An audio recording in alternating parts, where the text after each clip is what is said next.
Hi, this is Randy Finney with Right Side of the Chart, and today is Thursday, May 10th, 2018. In this video, I want to take a look at some of the things that stand out right now. So it'll be a compilation. We're not focused on any one sector. We're not focused on just the broad markets.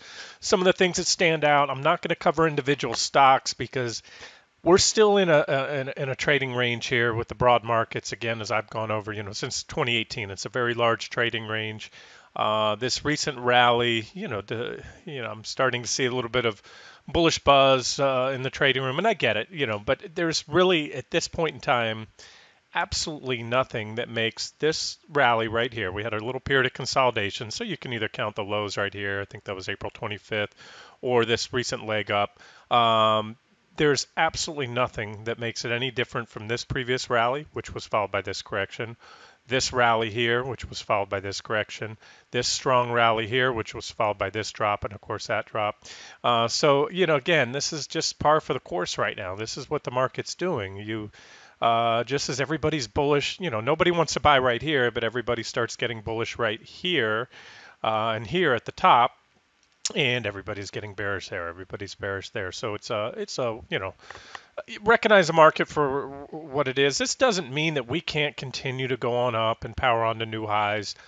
Like I said, I can sit here and make a bullish or a longer term bullish or a longer term bearish case. The bulls are going to say, well, the bears had several attempts to take out the recent lows and haven't done so, so the market's making a series of higher lows so far, defended those lows back in February and again in April.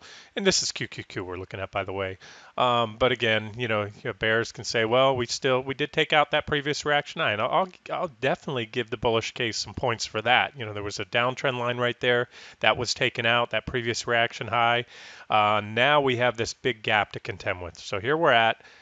Here is where we're at right now.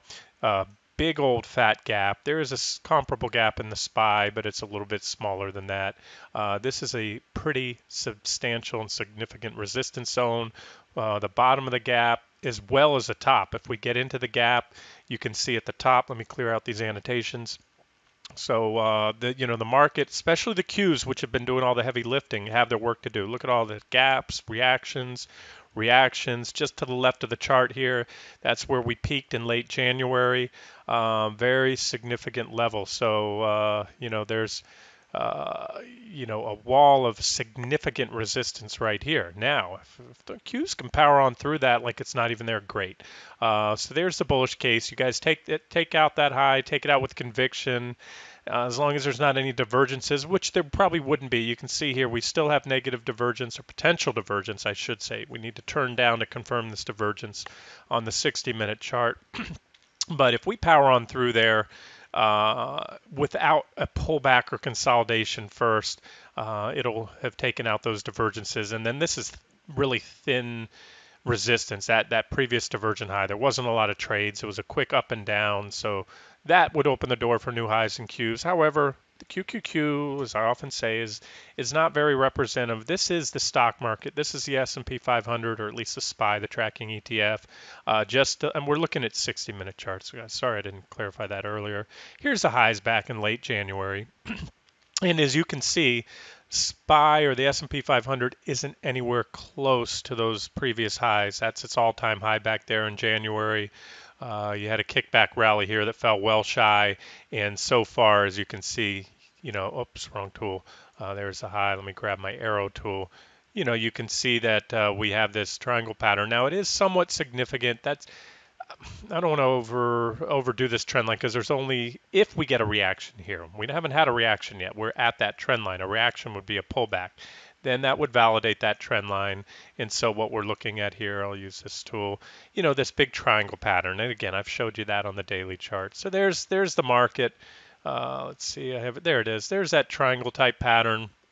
Let's see what happens. But again, bigger picture, even if we took out the top of the triangle, we're still within this, this large trading range, and it is compressing. That is the point. This type of compression, again, from the triangle pattern, is indicative of a coiled spring. It builds up energy, so we can break out to the upside, and an upside break may bring in a lot more buyers and start to build some momentum, and clearly start to walk away from there and take out. That's what the SPY needs to do. Take out this previous reaction high, and then of course all it has left there is the all-time highs, and we go on to new all-time highs.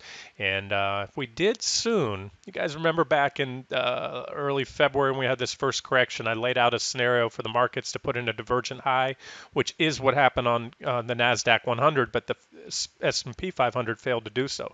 So here's one scenario. If we do go on new highs and we do it soon with a pretty impulsive rally, we bust on through here, the bulls or longs will get more confidence. The market failed to, collapse right here. It held that support. So you probably see a pretty impulsive move up there. If it happens relatively soon, again, if it takes a long time, we grind around for a while, that's not going to be the case. But if it happens relatively soon with a pretty swift move up, you probably see where I'm going with this. We have the potential then to put in negative divergence on the SPY and probably also on the NASDAQ 100 or QQQ again. So that's how that scenario would look. And again, it's one of many right now. I just wanted to point it out that the indicators are lagging. This is I guess the most salient point that I'm trying to make right now is that the indicators, the momentum indicators, PPO, RSI, are lagging. So if we had a sort of a swift ramp up to take out that previous high, if it does it soon, it will be on a divergent high. If it takes a while and we grind around this range for a while, maybe not. That might not be the case. So there it is, QQQ. Had this sort of triangle-ish pattern. There was the divergent high from back in March, mid-March, and the Qs also have, if you take a look at that, same story. If we get a pretty swift move up and it's any marginal new high, meaning a slight high over this one that happens relatively quickly, relatively meaning in probably within the next 2 to 3 weeks, somewhere in that range, you can see that it would be just an extension of this previous divergence and another divergent high. So this tells me that the upside right now, to me, appears limited in the market. The risk reward isn't that great for a long-term investor. If you're 401k money, that kind of stuff. Even if the market goes on to new highs, how much is it going to be? And at this point in time, and especially if it happens soon, maybe 6%. But if we're still dancing just above these long-term trend lines, and as I keep saying, we're only a bad day or two, couple bad days away from breaking those trend lines. Right now on QQQ, we're about 4% above that trend line. So watch for a weekly close below that trend line. SPY. There it is. There's the alternate trend line there. That was the primary one we already broke. Well, I have two versions. Actually, this is the primary bull market uptrend line. I should clarify. 2009 lows, catch these reactions, reactions there, reactions there. So just like QQQ, we're dancing just above key uptrend line support. PPO starting to curl up. Certainly make the case that we go on, make new highs in 2018. But like I said, if by some chance we start to reverse and we break these trend lines, we break them on a closing weekly basis, I think we will fall very fast. That's typically what happens when well-watched long-term trend lines are broken. So you just have to be flexible. Don't get married to any one scenario. As of now, the trend remains bullish, the near-term trend. Long-term trend is clearly bullish. Intermediate-term trend's a mess. The charts are a mess. You can see it's just these zigs and zags. As soon as the market starts to look good, boom, it reverses. And let's get off the broad markets. Let me just show you futures because I do like to look at the futures charts. This is what stands out to me right now. Again, one of my go-to swing trading time frames, especially in this type of market. We're in a big, large sideways trading range, and as I said, there's a lot of money to be made on these what I call micro trends. These are the micro trends: long, short, long, short, long, and each one, without fail, you can see all down below all the divergences. So this one ended with a divergent low right here, divergent low. Right there, we had a divergent high right there. We had a divergent low right here. We had a little small divergent high right there at that peak. That line's not drawn real well. I could probably give you that.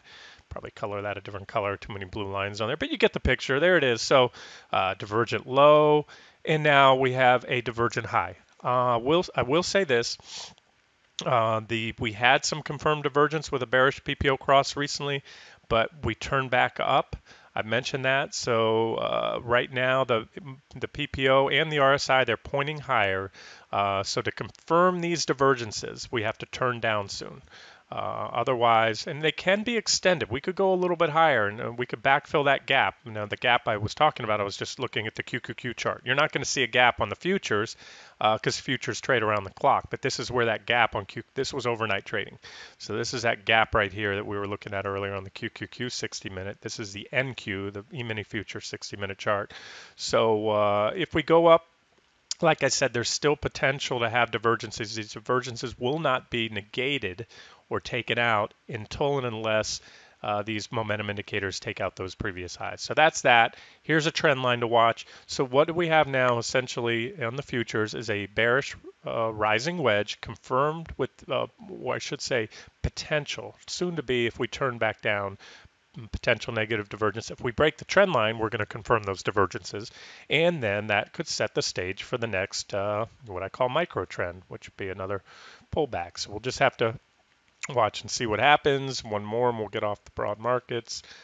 ES, these are the S&P 500 E-mini futures. Same story, wash, rinse, repeat, divergent low. We had a divergent high to the left of the chart here, big one. Those were pointed out on the site at the time. That sparked the big sell-off there.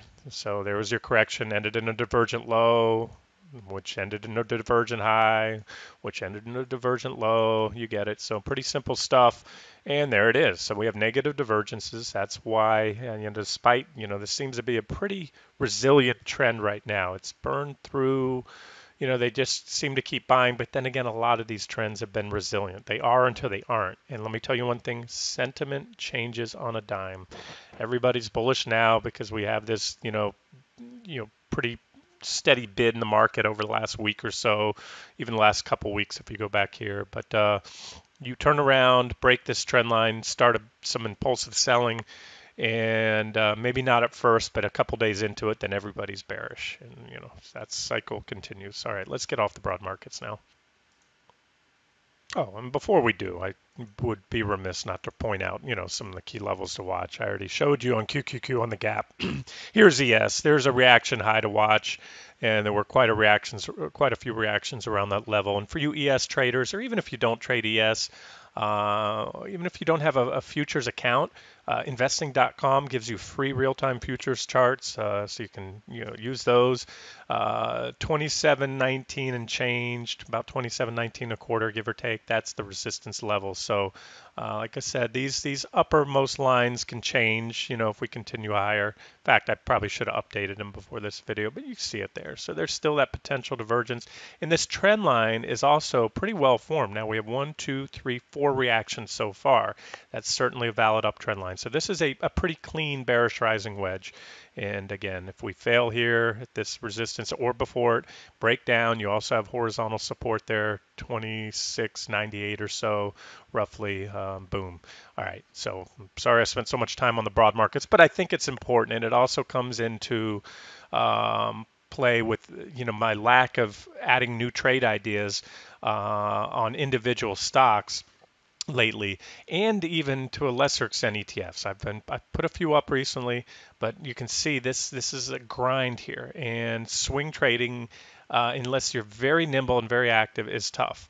If you guys want it, let me know, and I'll put up trade ideas that are targeting 2, 3, 4%, maybe some ETFs or something like that, shorten your profit potential and your time frame. I can do that if I get the request, but that's not what the site's about. Primarily, the front page posts are usually swing trade ideas lasting weeks to months, or trend trade, or what I call long-term investing ideas that last usually months or more.